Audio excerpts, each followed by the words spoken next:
Bienvenue sur ce tutoriel débuté en bourse consacré à la prise en main du logiciel d'analyse technique. Alors comme je vous le disais dans mon article, il faut se rendre sur le site ProRealTime pour ouvrir un compte. Une fois que vous avez ouvert votre compte, donc vous allez ici dans accès gratuit. Hop, vous avez toutes les données à remplir pour pouvoir ouvrir votre compte. Donc suite à ça, vous recevez sur votre boîte email votre identifiant et votre mot de passe. Vous retournez sur le site ProRealTime et vous entrez donc votre identifiant et votre mot de passe. Vous cliquez sur OK. Vous pouvez retenir votre mot de passe et là vous arrivez donc sur le panel ProRealTime. Donc nous ce qu'on va faire, c'est qu'on va lancer la version complète puisqu'on va travailler à partir de cette version de ProRealTime. Donc on clique et là vous voyez que la plateforme Java se charge. Donc là, on va se retrouver avec des graphiques de bourse qu'il va falloir remanier pour que ça devienne un petit peu plus digeste. Alors là, on peut déjà fermer celle d'en dessous et on va agrandir la première.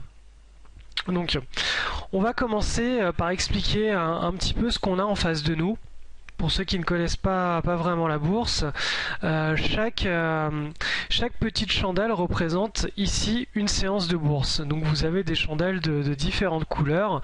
On appelle ça des chandelles parce que tout simplement c'est la représentation graphique qui caractérise la séance de bourse. Alors, si on prend par exemple cette chandelle-ci, celle du 4 août 2011. On se rend compte que en laissant notre souris pointée sur cette chandelle, on a une ouverture à 3515, donc ça c'est l'indice CAC 40, on peut le voir ici, indice CAC 40, index.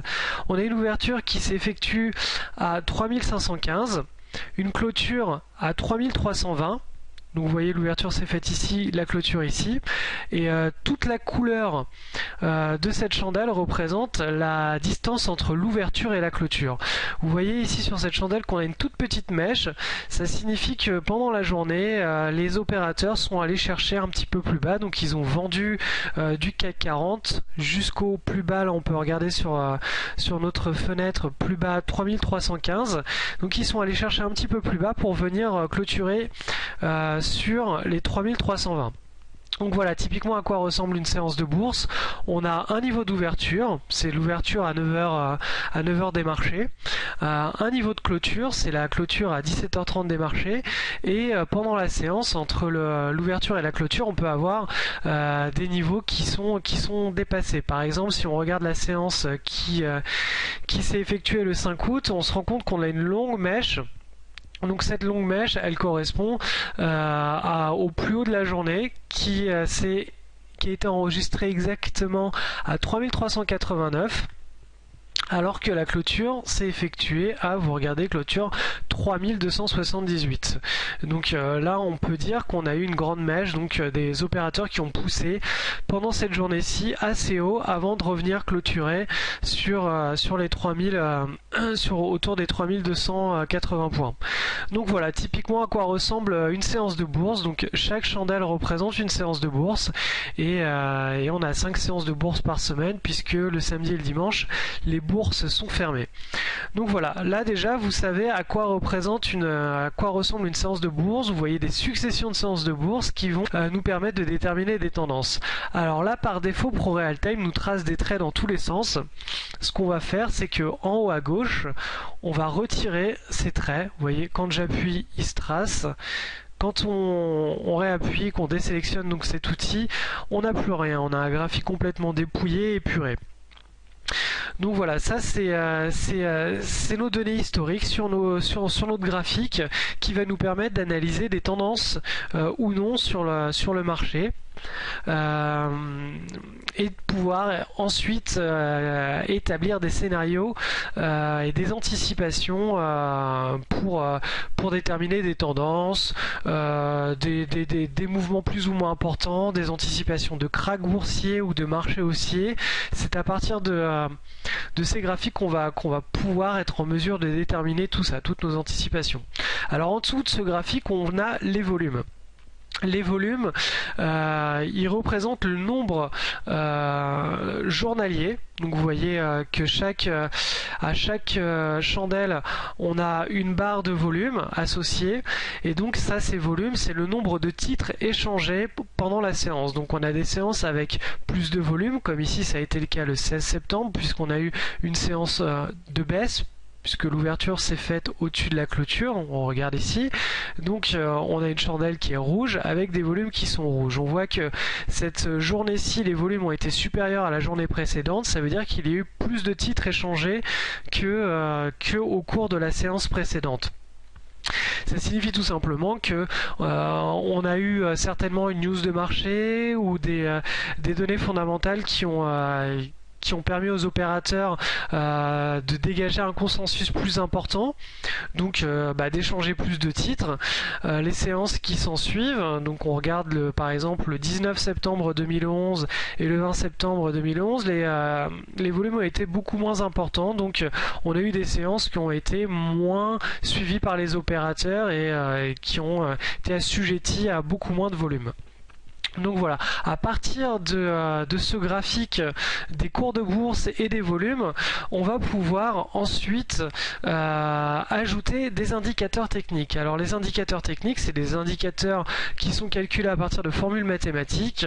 Alors je vous rassure tout de suite, ces indicateurs techniques et mathématiques se lisent de manière complètement visuelle et on n'a pas besoin d'avoir une formation Bac+10 ou d'ingénieur pour pouvoir être en mesure de les analyser. Donc on clique en haut à gauche dans ce petit carré et là on se retrouve avec des indicateurs. Vous voyez là on en a 96 par défaut fournis par la plateforme ProRealTime.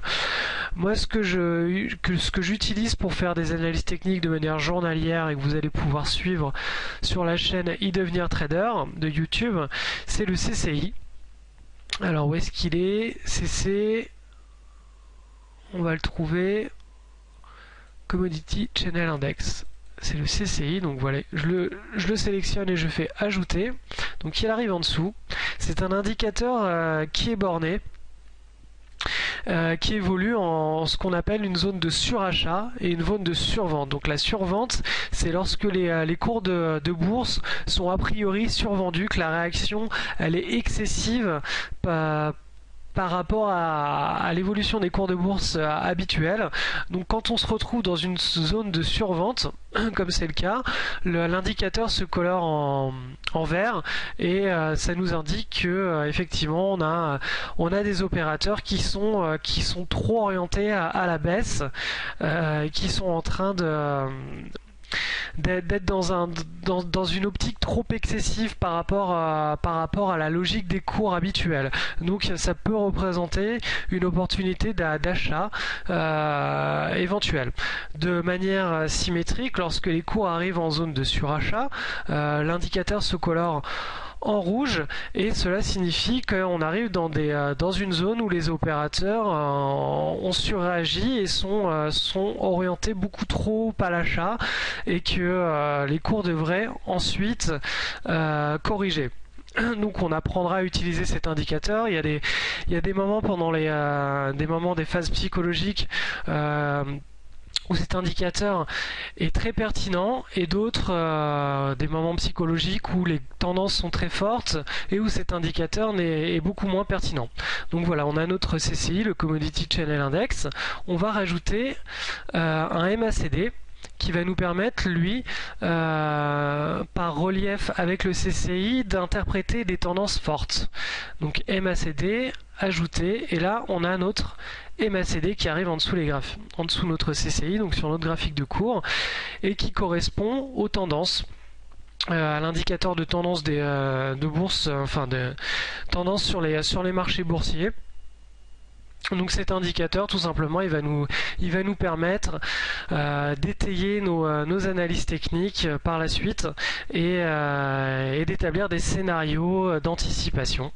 Donc voilà, on a notre plateforme d'analyse graphique qui est en place. On peut ajuster les indicateurs avec des proportions plus agréables pour lire nos graphiques. Donc voilà, comme ceci. On peut regarder sur la gauche maintenant qu'on a une liste France. Donc ça signifie qu'on a toutes les actions cotées sur le marché français qui sont inscrites ici, donc c'est les valeurs cotées sur le CAC 40. Si on clique sur l'onglet, on a accès à tout un tas d'autres listes prédéfinies par ProRealTime. Donc on a les indices mondiaux, les matières premières, vous pouvez voir par exemple le gold, on peut voir l'or, l'évolution de l'or à travers le temps. Une chose qui est importante, donc, c'est que chaque séance ici représente une journée de cotation de bourse. On peut le voir en haut, on a des graphiques qui sont affichés en journalier. On peut les afficher aussi en hebdomadaire. Hop, ça signifie que une barre comme ceci représente une semaine de cours de bourse. Donc une barre comme cela, ça signifie qu'elle contient 7 petites barres de graphiques journaliers. Donc une barre hebdo égale 5 barres de graphiques en journalier.